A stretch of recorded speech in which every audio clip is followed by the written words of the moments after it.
Yo, salam la famille, maa leen nuyu yéen ñëpp man la Nit Doff donc ginnaaw bi mu masawoo Sénégalais yëpp di masawu famille suñu martyrs yi nga xamante si daanu nañ ñu ngi leen di ñaanal yàlla yërëm leen. ñu ngi masawu seen famille yëpp, ñu ngi masawu seen mbokk yi, seen waa koñ yi, seen waa dëkk yi fu ñu dëkk ci Sénégal ñu ngi partagé ak ñoom douleur boobu noonu. Suñu xol yi mi ngi saigné instant bi nii moo tax li ñuy jubilé amu fi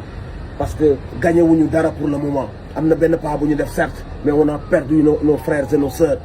te loolu métti boobu noonu dañu koy ànd ak famille yooyu yëpp ak dëkk yooyu yëpp dañu koy ànd ak ñoom.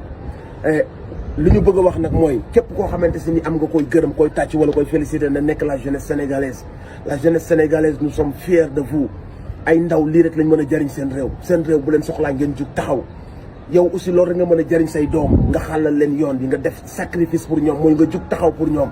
suñu doom yi ëllëg bu ñëwee dinañ xam que ni cette génération là a pris ses responsabilités, a assumé sa mission et loolu ñu ngi leen ci simil chapeau di leen jaajëfal bu baax a baax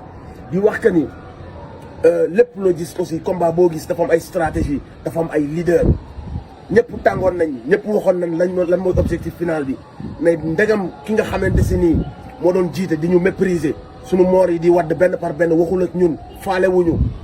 comme kooku bu génnee daal di def discours wàccee baatam suñu leaders yi aussi wax ñu ko ni xadar bi ñu doon demee nañ ko teggi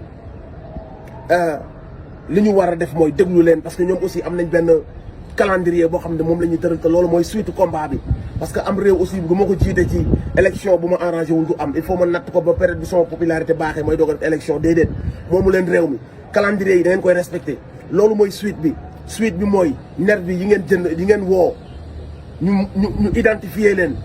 raykatu nit yëpp ñu identifier leen ñoom ñëpp ñu fay otage politique yi ngeen yëpp kaso ngeen bàyyi leen sans condition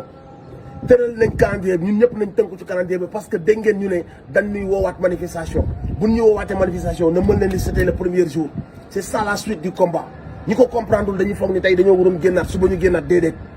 def nañ benn premier pas ñoom wàcce seen baat ñun ñu def tekk am na benn calendrier bu ñu leen di imposer ñun ñëpp nañ tënku ci loolu bu ñu woowee ci biti ñu dem manifester ba bis bi ñuy àgg ci démocratie bi mu toogaat donc loolu mooy la suite du combat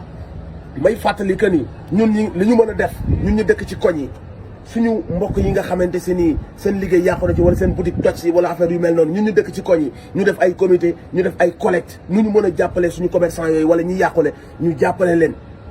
barki demb koñ bi ma dëkk restaurant bi yoonam nekku si mais xam nga booy yi day am ñu leen rax dañoo ñëw toj ay vitram toj ay mbiram après ma xam que ni lii lépp ñun leaders yi am nañ ci benn part de responsabilité dama dem wuti 100 000 francs ñëw fekk borom restaurant ma jox ko na ko wàññee ko dégâts yi wax sama jarbaat bi wëral waa koñ bi suñ mën a def ay collecte ñu ñëw jàppale ko loolu noonu laay wax que ni ñun ñu nekk ci koñ yëpp ñun gis que ni am na ay dommages collatéraux ñu xool naka lañ leen dafa leen ndàmpaay donte mënuñoo faj lépp ñu xool naka lañ cotiser jàppale leen seen ay vitres yu toj wala nangam sangam mbiru patriote lañu woote mooy solidarité jàppalante suñu biir koñ yi nga xamante si ni salte na am na ay xeer am na ay lii képp ku fa dëkk ci koñ yooyu noonu nañu def ay comité ay petit groupe ñu setal fépp mu set wecc dëkk bi rafetaat parce que ñun les patriotes loolu la ñu bëgg suñu dëkk baax suñu dëkk set donc genre geste yooyu ñu def geste de solidarité yooyu ñuy def loolu mooy dëgëral suñu patriotisme ci loolu laa leen di woo restez mobilisés le combat ne fait que commencer bu leen déglu kenn kuy ñëw di leen wax léegi laa restons mobilisés ci l'essentiel on a fait un pas mais li des ci combat bi dafa bari suñu démocratie lañu bëgg a rétablir li ñu doon xeex nekkul ñu bàyyi président Ousmane Sonko parce que déjà kenn waru ko woon jàpp amuñu charge bu ñu koy topp bu weesoo ay complot yu ñàkk fayda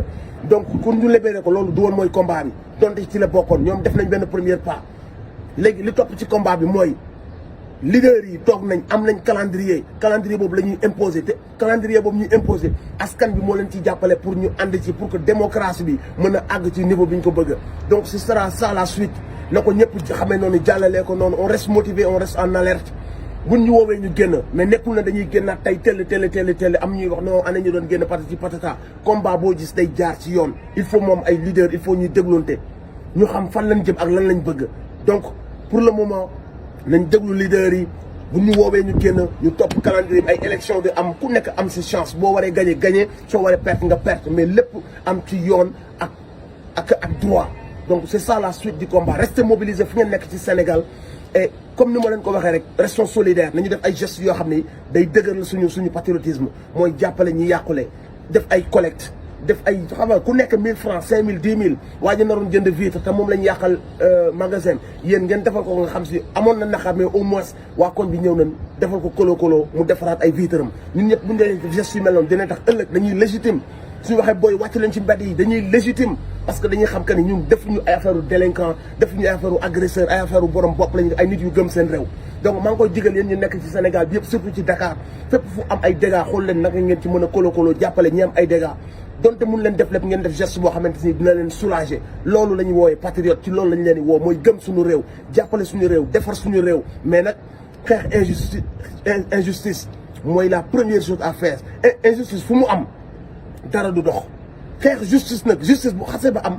lépp lay ñëw rek rouler sur les rails donc na ko ñëpp xamee noonu ñu ngi big up toute la jeunesse encore une fois ginnaaw bu ñu bigabee suñu yaay yi ñu taxawu jigéen yi ñu taxawu suñu sëriñ si kilifa diine yi amuñ seen fay ñu ngi leen di ñaanal ngeen yàgg fi te wér mais ñu ngi big up surtout la jeunesse sénégalaise diaspora bi fu ngeen mënta nekk mais vraiment la jeunesse sénégalaise xam leen ni représenté ngeen seen drapeau représenté ngeen seen réew te xam leen que ni nii rek lañ mën a amee suñu liberté le combat ne fait que commencer restez en alerte déglu leen su leen gars yi woowaatee ngeen génn ba bis bi ñu am li ñu bëgg ñun ñëpp incha allah rabbi salut respect à tout le monde.